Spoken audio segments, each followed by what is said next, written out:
मेरी मित्र मंडली दे सबने साथियों दा अभिवादन ते नमस्कार। मित्रों, आज सागर की कहानी दा तीसरा भाग प्रस्तुत करारना है। पहले लिखा गया अपने सुझावें, वक्तव्यें ते टिप्पणियां राएं मिगी प्रेरित करते रहो। सागर की कहानी भाग 3। जिस प्रकार सागर को जानने हेतु सागर की संपूर्ण विकास यात्रा के इतिहास को जानना पड़ेगा, उसी प्रकार सारथी जी को जानने के लिए उनकी जीवन यात्रा में प्रवेश आवश्यक है। जीवन यात्रा ही एक पथिक के सारथी बनने का पूरा परिचय दे सकती है।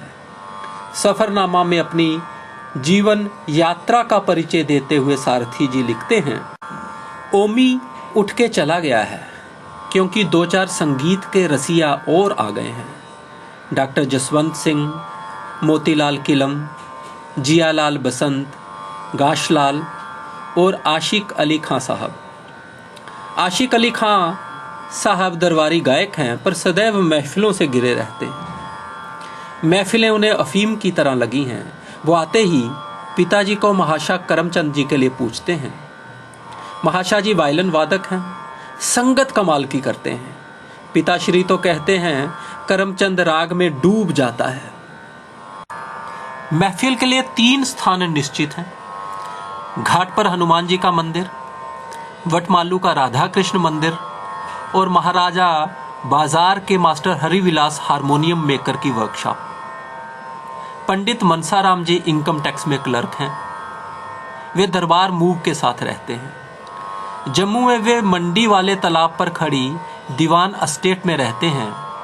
ओमी श्रीनगर न्यू आरा हाई स्कूल में तथा जम्मू सनातन धर्म सभा हाई स्कूल में पढ़ता है। जम्मू और श्रीनगर के मौसम ओमी को बड़ा कर रहे हैं। श्रीनगर प्रताप भवन में आयोजित रामलीला में ओमी गाता है और जम्मू वह रोज गाता है। रोज इसलिए क्योंकि जम्मू में सप्ताह के 7 दिन भजन कीर्तन के दिन है। रविवार रामचंद्र शाह के घर कीर्तन होता है, सोमवार लाला ईश्वर दास के घर, वीरवार बोधराज भाटिया के घर, शुक्रवार परशुराम नागर के घर और शनिवार रानी तालाब वाले राधा कृष्ण के मंदिर। रोज रियाज और रोज गाना। रविवार को दुर्गा संगीत अकादमी की साप्ताहिक गोष्ठी होती है, वहां सभी संगीतकार हाजिरी देते हैं। अब ओमी हारमोनियम बढ़िया बजाने लगा है। सारथी जी कहते, मेरा बचपन कहाँ खो गया कुछ पता ही नहीं। मैं पैदा होने के कुछ वर्ष बाद ही बूढ़ा हो गया। घड़ी साज में वे लिखते हैं, मैंने प्रारंभ में अपने पिता, फिर जियालाल बसंत और फिर पिता के मित्र आशिक अली खां साहब से संगीत सीखा।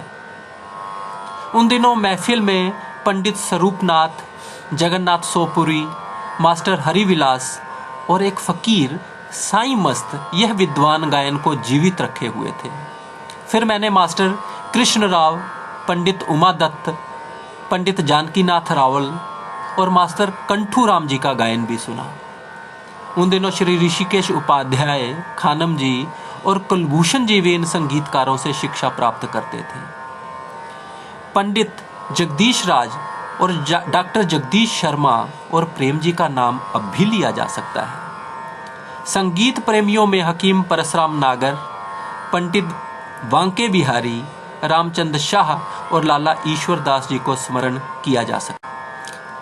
वादकों में तबले के उस्ताद पंडित जगदीश, मास्टर त्रिलोकीनाथ निक्का ने परंपरा स्थापित की और अब भी तबले की परंपरा को मास्टर लक्ष्मण दास, श्री करतार सिंह, श्री ओम प्रकाश थोड़ू और मेरे मित्र श्री ब्रह्म स्वरूप सच्चर ने कायम रखा है। एक तबला परंपरा पंडित उमा दत्त जी की है, जिसमें प्रसिद्ध संतूर वादक शिव कुमार और कृष्णलाल वर्मा जी भी हैं। लक्ष्मीकांत जोशी भी इसी घराने से थे। हमारे शहर के आदरणीय श्री सुरेंद्र बाली जी संगीत के भारी प्रशंसक थे। घर में महफिल जुटाते थे। उनके सुपुत्र श्री बलदेव बाली पंडित भीमसेन जोशी के घराने से संबंधित हैं और पंडित वाचस्पति शर्मा सुविख्यात सितार वादक पंडित रविशंकर के घराने के कलाकार हैं। इस समय श्री राजनारायण, राज रैना, श्री कोहली नृत्य, पंडित मालवीय तबला और कुछ एक कलाकार संगीत के विभिन्न क्षेत्रों में कार्यरत हैं। शास्त्रीय संगीत के क्षेत्र में जो जिज्ञासु पिपासु पदार्पण करता, सारथी जी उसे हारमोनियम पर प्रशिक्षण आरंभ करने को कहते, परंतु वे साधक का हारमोनियम पर आश्रित होना एक अवगुण ही मानते। वैसे जब उनके लंबे हाथों की लंबी उंगलियां हारमोनियम पर दौड़ती तो बाजा भी बोलने लगता, गाने लगता, नृत्य करने लगता। इस संदर्भ में वे मिर्जा गालिब का यह शेर सुनाया करते, पुर हूँ मैं शिकवे से, यूं राग से जैसे बाजा, एक जरा छेड़िए फिर देखिए क्या होता है। फिर कहते हैं यही कारण है पेटी बजाने का, एक राग, दो राग, 10 राग, एक दर्द, दो दर्द, सैकड़ों दर्द, फिर स्वरों के मेल से उभरने वाले तारतम्य का हृदय और स्नायु पर प्रभाव। आप यदि हारमोनियम बजाएं तो हर स्वर में स्वयं को बजता हुआ महसूस करेंगे। वे कहते गायक कई बार पूरी मदद हारमोनियम ही से लेना चाह सकता है, जो सर्वदा असंभव है। हारमोनियम पर सदा हुआ गायक स्वतंत्रता से वादी संवादी की ठीक पहचान कर सके, इसमें संदेह है। वह स्पाट अथवा दानेदार तान अथवा पलटा इनका प्रदर्शन क्षमता से कर सके, यह भी ठीक से नहीं कहा जा सकता। वे कहते तानपुरे का निरंतर अभ्यास गायक को स्वर लेने, स्वर उठाने, बढ़त करने, सरगम और अंग उठाने के क्षणों के लिए धीरे धीरे स्वतंत्र करता जाता है। प्रारंभ ही से अलंकारों का तानपुरे पर अभ्यास स्वर, अलंकारों और ग्राम के स्थानों को अंतश्चेतन में, अंतःकरण में अंकित करता जाता है। वे कहते हैं मेरा विश्वास है कि खामोशी में गायन का अभ्यास अति कठिन और उतना ही प्रभावपूर्ण होता है। आदमी वाणी के द्वारा बाहर ही नहीं गाता, बल्कि वाणी भीतर भी गाती है। वास्तव में मानव की सभी ज्ञानेंद्रियां समयानुसार भीतर और बाहर देख, सुन, बोल और स्पर्श आदि कर सकती हैं, और भीतर की ओर चुपचाप गाने वाला अभ्यासी विद्यार्थी ही नाम कमा सकता है, और यह बात तानपुरे पर अभ्यासी से संभव है, हारमोनियम पर कदापि नहीं। वे कहते यह सत्य वर्णनीय है कि स्वर्गीय उस्ताद अमीर खां साहब ने बहुत सारे ख्याल गाए हैं तो मात्र तानपुरे की संगत हुई है।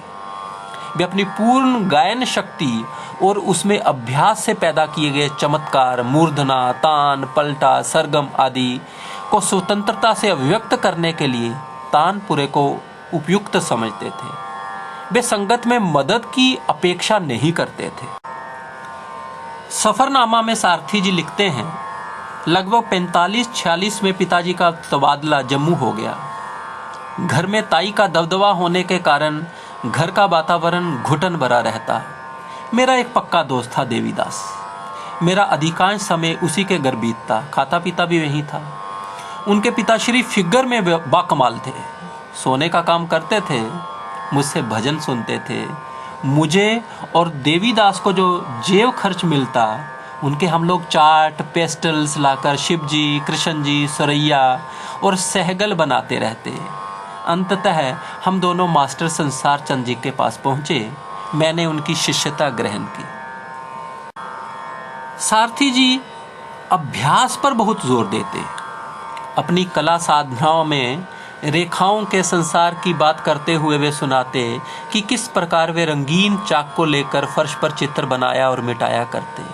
मानव आकृतियां बार बार बनाकर, अंग प्रति अंग बार बार बनाकर कैसे मिटाते रहे, और फिर जब कागज पर उतारने की बारी आई तो उनके कथनानुसार 25-30 पृष्ठों पर रेखा चित्र बनाए बिना वे सोते नहीं थे। वे कहते बच्चे को जिस काम से हटाया जाए वह कार्य वह अवश्य करता है। इसके अलावा बच्चा एक और काम में माहिर होता है, वह है नकल का काम। जो कुछ करते देखेगा उसे ज़रूर करेगा, कोई करे ना करे।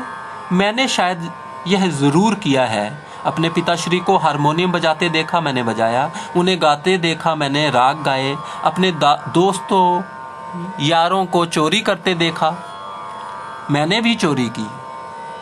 पिताजी की जेब से पैसे निकालता रहा। दोस्त सिगरेट पीते थे, सिनेमा देखते थे, साथ ही कीर्तन के लिए भी जाते थे। मैंने घर से भागकर सिनेमा देखे, कई बार फेल हुआ, साथ ही लगातार कीर्तन में भी जाता रहा। भजन और शास्त्रोक्त बंदिशें गाता रहा। नकल कर मैं उकता गया, पर एक स्थान पर नकल करते हुए बहुत परेशानी हुई। वह थी ड्राइंग की नकल, आदमी के शरीर की रेखा की नकल, एनाटॉमी की नकल। मास्टर संसार चंद के पास पहुंचा, उन्होंने कुछ ग्रंथ दे दिए, आदमी बनाओ, औरतें बनाओ, लैंडस्केप बनाओ। बड़े master Ravi Varma, Rembrandt, Raphael, Leonardo, Titian की तस्वीरों की नकल महंगी पड़ी। छोटी उम्र में ही भूख, प्यास, नींद, आराम भूल गया। गजब का शेर रट लिया, शौक हर रंग रकीबे सरोसामा निकला, कैस तस्वीर के पर्दे में भी उरिया निकला। जुनून किसी तरह का हो, वह पहले सिर समझ दानिश का दुश्मन हो जाता है और फिर सामान का भी दुश्मन हो जाता है। जिस प्रकार मजनू का शौक उसके लिए हर किसी का दुश्मन बनकर उसके वस्त्र फाड़ नंगा कर गया। वे कहते, बड़ा बनना है तो अपना आराम काट कर फेंक दो, जीव के स्वाद छोड़ दो, गप्पी मित्रों का साथ ऐसे छोड़ दो जैसे विभीषण ने लंकेश को छोड़ दिया, क्योंकि कला साधना भी योग है। और एक दिन आता है कि वह भगवान के रास्ते का मील पत्थर बन जाता है। वही एकाग्रता, वही धुन, वही दमन, वही नियंत्रण जो इष्ट की साधना के लिए चाहिए, उतना ही अनुपात इन सब का कला साधना के लिए भी वांछित है। सीखने के बारे में वे बहुत कुछ बताते।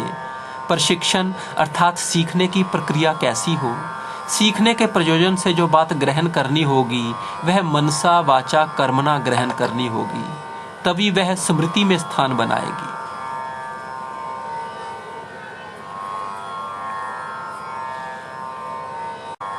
उदाहरण के तौर पर वे कहते, सीखने के लिए जब उनके पिता ने उन्हें विवश किया तो पहले ताल कंठस्थ करवाए।